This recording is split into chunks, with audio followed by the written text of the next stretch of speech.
everybody, Zachary Levi here.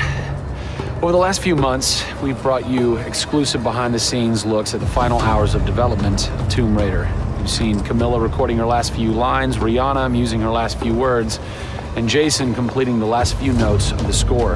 As those key pieces lock into place, it's time to reveal one of the last portions of the game, and a team that's been shrouded in secrecy for 2 years. We're here in the beautiful and freezing Montreal, Canada, to bring you the final hours of Tomb Raider Multiplayer Edition. These are the final hours of Tomb Raider. Welcome to yet another world-class studio in the Square Enix portfolio, Eidos Montreal, home of the multi-award winning game Deus Ex. Locked away in one of the far corners of the studio is a team of experienced, passionate professionals who have been specially brought together to create the first ever multiplayer component to the Tomb Raider universe. Let's meet the team behind the vision, direction, and decisions, and hopefully get a chance to play a few rounds. Here we are at Eidos Montreal. Before we get into why we're here, Carl, you now have an amazing stash, my friend. What is the impetus behind this? As a studio, we've been participating in Movember. A good friend of mine, JJ Owens, works for Movember in LA. We set up the gaming challenge and we brought studios from all around the world together. I think so far we've raised somewhere in the region of $140,000, $150,000. Well done. Been a big success, although my wife doesn't necessarily always approve. She hates it? Oh, my wife wakes up in the morning. She says that she hates it. She secretly loves it. What were some of the factors that led to a multiplayer facet to this new Tomb Raider? When we started developing sort of our vision for reimagining Tomb Raider, on paper, it was all about single player. And as we started to build that world out, we had the island, we had the Solari and the scavengers. We started to realize that we had this canvas. Great warring factions, great landscapes. Yeah, we had all these really awesome places where it was all about traversal and single player. When we started looking at that, we thought, wow, well, what about multiplayer?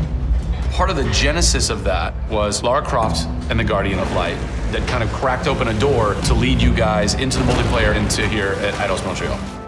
Guardian of Light was a downloadable, a smaller scale project, and that allowed us to sort of take the risks that we wouldn't necessarily take on a full-blown project. Guardian of Light was our Pixar short. It's the idea that whilst you're building your big project, you're always thinking about that next thing, but also allowed us to be able to start understanding co-oping and networking. It was a game that actually brought Tomb Raider fans together for one of the very first times. You hear them in their ear and they were having fun. And as a result of that, that led to us thinking about multiplayer. Hopefully our single-player experience we're delivering is a very sort of single-player, solitary, immersive type of experience. But at the same time, we believed tomb raiding together with friends would be fun. Tomb raiding, I think that's the first time I've ever heard that term. I like that. It's fun.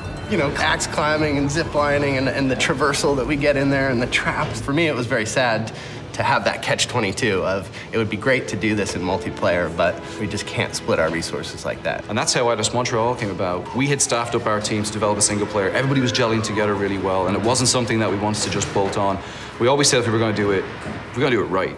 If you could have a fan play the multiplayer for the first time, what do you want them saying? For me, they're kind of different moods. It's not like I do one or the other. It's kind of like sometimes I turn down the lights and just play that single player experience. And other times I want to just jump in and have fun and start killing fools. Joe Curry, producer of multiplayer on Tomb Raider. It's the first time Tomb Raider has ever incorporated multiplayer. Yeah. And you're in charge of that. Yeah. What's running through your mind when you get that call? Well, first off, exciting. Right? I mean, we're all huge fans of Tomb Raider on the team. I mean, we grew up with Lara Croft. But when we spoke to Crystal, like, we want to do multiplayer, and we're thinking, how do you do that? It's always been Lara's story. You've been in charge of creating the first ever Lara Croft Tomb Raider. No pressure. Multiplayer. No pressure, Zach. Thank you. What are some of the main pillars that you brought over from the single player to the multiplayer to make those two worlds cohesive? The element that really stuck out was survival. The group surviving together. Right. But then traversal, the ability to go up and down and kind of everywhere in a level. The weapons, you know, the characters. What did you guys have to tweak in order to create an engaging multiplayer experience that wouldn't necessarily work with the pieces that were in play with the single player experience? One example is the bow. Especially in the reboot, it's so iconic that we had to make it work for multiplayer. You have a certain forgiveness when you play single player. Multiplayer, players expect snappiness. I shoot you, I expect you to go down, or you can just do what I do, which is take out the biggest gun and just run for them and shoot them out. The environment itself can be a threat. The Solari, you know, the guys that are on the island have had a chance to prepare traps. We've got things like an ammo box that looks like an ammo box, but it's really an explosive device. I need ammo, and it looks just like the regular ammo box, and then you're gonzo. We have a lightning rod. You'll get a lightning strike on the rod, and then you'll eliminate your enemy. First and foremost, we want to be humble. We want players to just have a really memorable experience. I had fun doing this. Do you remember when we set that trap? Moments that the players will come back to and talk about experiences that they've had for themselves, not necessarily the game offering them experiences. Absolutely.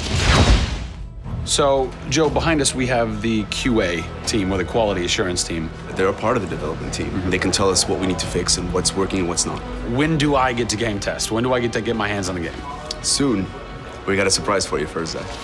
So, when I was approached to host the final hours of Tomb Raider, essentially the biggest ask, not even ask, tell that I had was, I want to be in the game. I want to have a cameo, I want to have something. So guess what? Boom! Boom! Boom! I'm a playable character in the multiplayer Tomb Raider. How sick is that, Joe? You and your team are awesome. I can play with myself, virtually. Are we ready? Oh, that burns! You suck! Get those transmitters running. Radio transmitter activated! We're getting off this damn island? We send this thing. Beautiful. I would like to try and kick your butt as me in this map right now. Should we try it? All right. Bring it. Let's do it. It's happening right now. Oh, nice! Was that one of my traps? That was one of your traps. Yeah! These booby traps are really fun. I mean, they're really, really fun. Yeah! Don't worry about it. Just because you made the game and I beat him. As you can see from the people and passion here at Eidos Montreal, this isn't just some add-on. They're devoting themselves to making this an experience in keeping with the feeling of single player. Familiar, yet different. Coming up in the final 2 episodes of our series, we go back to the home of Lara Croft. They're taking Tomb Raider to the finish line, and we'll be there for it. Pre-order Tomb Raider from Amazon.com now and receive an exclusive art book, a DLC character skin for Lara, and a digital copy of Jeff Keighley's The Final Hours of Tomb Raider for the Kindle Fire.